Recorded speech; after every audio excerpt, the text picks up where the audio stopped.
Amnesty International est une ONG qui lutte pour la défense des droits humains en créant des campagnes de sensibilisation. L'Académie La Fontaine est à la défense des droits humains avec l'appui de Amnesty International.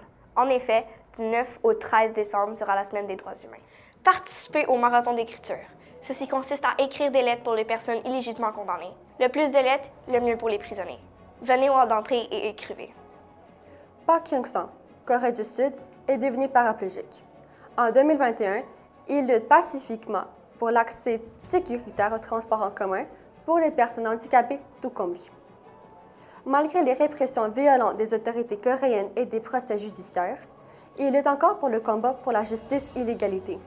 Maria Kolesnikova, biélorussienne, a été emprisonnée pour son rôle politique contre le régime de Loukachenko. Elle a mené des manifestations pour les droits humains des habitants de son pays. Condamnée à 11 ans de prison pour des fausses accusations de tentative de s'emparer du pouvoir et d'extrémistes, elle est privée de tout contact avec le monde extérieur. Les défenseurs de la nation West Sweet Hen au Canada, résolus à protéger leurs terres ancestrales. Plus de 75 défenseurs ont été emprisonnés. Un recours à la Cour suprême de la Colombie-Britannique. S'ils sont rejetés, ils risquent l'emprisonnement. Joel Paredes, Argentina. Il a participé à une manifestation pacifique contre l'exportation du lithium de son petit village. Les policiers ont tiré des balles en caoutchouc et il était pris dans son œil droit et il a perdu sa vue. Şebnem Korur Fincancı, Turquie. Médecin légiste et défenseur des droits humains, est condamnée à 2 ans de prison. Elle a dénoncé l'usage potentiel de l'arme chimique dans l'armée turque. Elle est aussi accusée de propagande terroriste.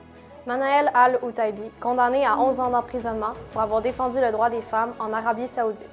Dan Dinbach. Sa nationalité est le Vietnam. Il a été arrêté à cause d'une évasion fiscale. Il a été condamné à 5 ans de prison.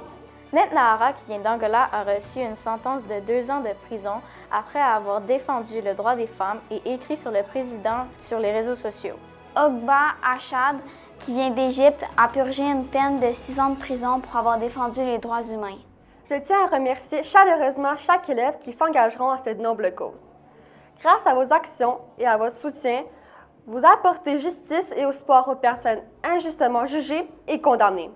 La campagne 2024 de développement épais Caritas Canada est Cultivons nos droits. Cette campagne vise à défendre les droits des paysans en Amérique du Sud. Tout ça parce que le Canada a une des législations les plus souples dans le monde entier en termes d'entreprises extractives.